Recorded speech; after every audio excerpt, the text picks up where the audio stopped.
Welcome to TDS studios. N friends எல்லாம் நல்லா இருப்பீங்கன்னு நினைக்கிறேன். இன்றைக்கி ஒரு ஒப்பீடு, ரெண்டு பேருக்கும் உண்டான ஒரு ஒப்பீடு. அது என்னன்னு பார்க்கலாம். ஒரு சேரின்னா உங்களுக்கு தெரியும், ஏழைகள் நிறைந்த பகுதி, குடிசை பகுதி. 10 அடிக்கு அகலத்துக்கு ஒரு வீடு இருக்கும், அவ்வளோ நெருக்கமாக இருக்கும். கசகசன்னு மக்கள் எப்பவுமே ஒரு மாநாட்டு பந்தல் இருக்க மாதிரியே ஒரு உணர்வு. போகவும் வரவும் இருப்பாங்க. குழையாடி சண்டை நடக்கும், குடும்பிப்படி சண்டை நடக்கும், சந்தோஷம் நடக்கும். ஒரே ஒரு பண்ணை வாங்கி வச்சு, ஒரே ஒரு சின்ன மெழுகுவத்தியை வச்சு பர்த்டே கொண்டாடுற விசேஷமும் நடக்குங்க. அது ஒரு சகலகலா சர்வகலாசாலைன்னு கூட சொல்லலாம். அத்தனை விஷயங்கள் அங்கே இருக்கும், எல்லா டிபார்ட்மெண்ட்ஸும் அங்கே இருக்கும்னு பாருங்களேன். அந்த மாதிரி ஒரு இடம்.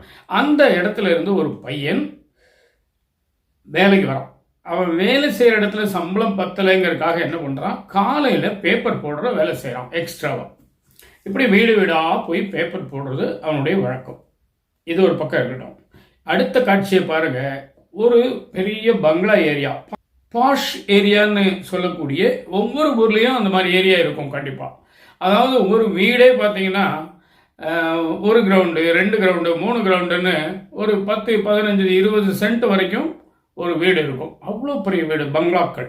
ஒரு வீட்டுக்கும் தொடர்பே இருக்காது. 1 மைல் தூரம் இருந்தால் எப்படி தொடர்பு இருக்கும்? அப்போ ஒரு வீட்டில் அந்த மாதிரி ஒரு பங்களாவில் வாசலில் ஒரு பெட்டி, ஒரு பாக்ஸ் ஒன்று இருக்குது. அது ஒரு போஸ்ட் பாக்ஸ் மாதிரி இருக்கு. இந்த பையன் என்ன பண்ணுவான், டெய்லி வருவான், அந்த போஸ்ட் பாக்ஸில் அந்த பேப்பரை போட்டுட்டு போயிடுவான். இப்படியே பண்ணிகிட்டு இருக்கும்போது ஒரு நாள் பார்த்தான்னா அந்த போஸ்ட் பாக்ஸே காணும். அந்த பெட்டி இருந்த இடம் வெறுமையாக இருக்குது, அந்த இடத்துல பெட்டி இல்லை. உடனே இவன் என்ன பண்ணுறான், சத்தம் போட்டு பெல் அடித்து உள்ளே இருக்கவரை கூப்பிட்றான். கொஞ்ச நேரம் கழித்து ஒரு வயோதிகர் வரார், ரொம்ப வயசானவர், தள்ளாடிட்டு வரார். வந்த உடனே 2 பேருக்கும் சம்பாஷணை நடக்குது பாருங்க. ஐயா, அந்த பெட்டி இருந்ததே, போஸ்ட் பெட்டி, அது எங்கே அப்படிங்கிறோம். அதை நான் எடுத்து வச்சுட்டேன் நேற்றே. ஏன் எடுத்து வச்சிங்க? நீ தினம் அதில் பேப்பர் போட்டு போயிடுற, நான் எடுக்க வேண்டியதாக இருக்குது. நான் வீட்டில் இருக்கனா இல்லையானே மற்றவங்களுக்கு தெரிய மாட்டேங்குது. வயோதிகன், தனியாக இருக்கேன், மனைவி இல்லை வீட்டில், பிள்ளைங்கள்லாம் ஃபாரினில் இருக்காங்க. நீ என்னை கூப்பிட்டு பெல் அடித்து வெளியே வந்த பிறகு என் கையில் கூட என் பேப்பரை அப்படிங்கிறாரு. அதுக்கெல்லாம் நேரம் இல்லை சாமி, நான் அடுத்த வேலைக்கு வேறு போகணும், அதனால் நான் டப்புன்னு தூக்கி போட்டு தான் போக முடியும். என் பெட்டியாக இருந்தால் வச்சிடலாம், கீழே விழுந்து ஈரமாயிருமேன்னு நான் பார்க்குறேன் அப்படின்னு. இல்லை, நீ என்னை தினம் கூப்பிட்டு தான் கொடுக்கணும், அதனால் உனக்கு என்ன சிரமம் வந்தாலும் பரவாயில்ல, நான் உனக்கு 500 ரூபா எக்ஸ்ட்ரா தரேங்கிறார்.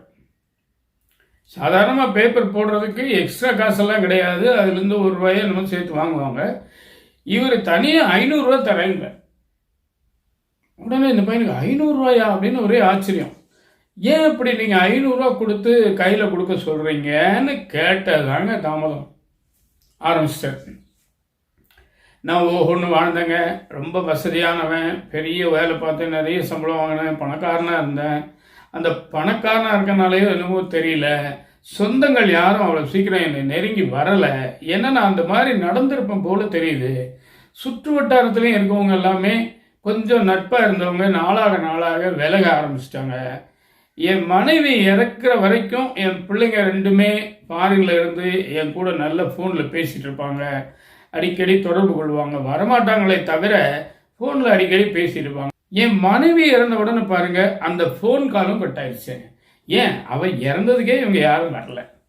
அப்புறம் நான் யாரெல்லாம் வேண்டாம், அக்கம் பக்கத்தில் நம்மளுக்கு தொந்தரவாக இருப்பாங்க, நம்மளை நம்ப மாட்டாங்க, நம்மளுக்கு விரோத போக்கு காட்டுவாங்கன்னு நினச்சனோ, அவங்க தான் மனைவிக்கு இறுதி கடன்லாம் செஞ்சாங்க. என்னால் அதை மறக்கவே முடியாதுங்க. நான் யாரை நம்பி இருந்தனோ அவங்க யாருமே திரும்பி பார்க்கல. உறவுகளும் சரி, நட்புகளும் சரி, சொந்த குழந்தைகளும் சரி, யாருமே என்னை கண்டுக்கல. அதனால் இந்த தனிமை என்னை ரொம்ப வாட்டுதுப்பா. தயவு செய்து நீ நாளையிலேருந்து என்னை கூப்பிட்டு இதே மாதிரி கையில் கொடுத்துரு. அப்போத்தான் இந்த வீட்டில் ஒரு மனிதன் உயிரோடு இருக்காங்கிறதே வெளி உலகத்துக்கு தெரியும். ஒருவேளை நீ கூப்பிட்டு நான் வரலை அப்படின்னா, ரொம்ப நேரம் வரலைன்னா, அன்னைக்கு நான் இறந்துட்டு தான் நீ முடிவு பண்ணிக்கோ. அதே மாதிரி என்னுடைய பசங்க வாட்ஸ்அப் நம்பர் கொடுக்குறேன். நான் இறந்துட்டேன்னு தெரிஞ்சால் ஒரே ஒரு வாய்ஸ் கால் மட்டும் அவங்களுக்கு நீ சொல்லணும். அதையும் நீ தயவு செய்து எனக்காக செய்யணும்.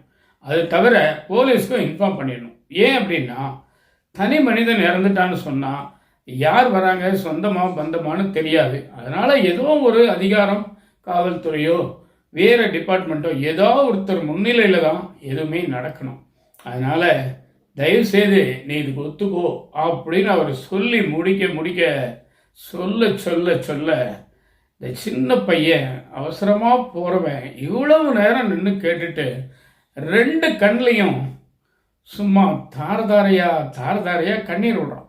அவன் ஏன் இந்த கண்ணீரை விட்டான்னு நான் நினைக்கிறேன் அப்படின்னா, நம்ம ஒரு சாதாரண குடிசை வீட்டில் இருக்கோம், பக்கத்து வீட்டில் பேசுறது நமக்கு கேட்கும், நாம் பேசுறது அவங்களுக்கு கேட்கும், வெளியில் வந்தால் மனுஷங்க மேலே தான் முட்டி தள்ளணும், அந்த அளவுக்கு ஒரு கசகசப்பான இடம்.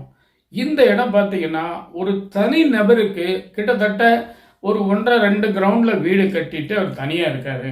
இப்படி ஒரு தனிமையாக இருக்கவர் ரொம்ப சந்தோஷமாக மகிழ்ச்சியாக வாழ்க்கையில் நிறைவாக இருப்பார்னு தானே நாமெல்லாம் நினச்சி ஏக்கப்பட்டுக்கிட்டு இருந்தோம்.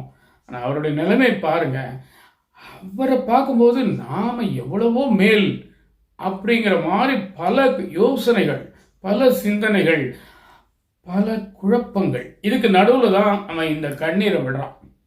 இதாங்க விஷயம். இப்போ நம்ம பார்வையில் இந்த பையன் ஏழையா, அந்த பெரியவர் ஏழையா? இதான் முடிவை நீங்களே சொல்லுங்க. இந்த விஷயம் நிச்சயமா உங்களுக்கு பிடிச்சிருக்கும்னு நினைக்கிறேன். கொடுமையில் எதிராக பெரிய கொடுமைன்னா தனிமை. பணம் காசு இருக்கலாம், ஆர்டிஃபிஷியல் இன்டெலிஜென்ஸில் கூட நீங்கள் ஒரு கம்ப்யூட்டரை உருவாக்கிக்கலாம், ரோபோ உருவாக்கிக்கலாம், உங்கள் கூட பேச்சு துணைக்கு யாரை வேணால் நீங்கள் தயார் பண்ணிக்கலாம். ஆனால் உயிருள்ள மனித உணர்வு கொண்ட சக மனிதனின் ஸ்பரிசம் போல யந்திரங்கள் என்றுமே இருக்க முடியாது அப்படிங்கிறத நம்ம தெரிஞ்சுக்கிட்டோம்னா போதும். சரிங்களா? உங்கள் கருத்துக்களை எதிர்பார்க்குறேன். மீண்டும் அடுத்த எபிசோடில் சந்திப்போமா? அதுவரை உங்களிடம் வந்து விடைபெறுவது உங்கள் அன்பன் டி. சண்முக சுந்தரம், போத்தனூர், கோயம்புத்தூர். நன்றி, வணக்கம்.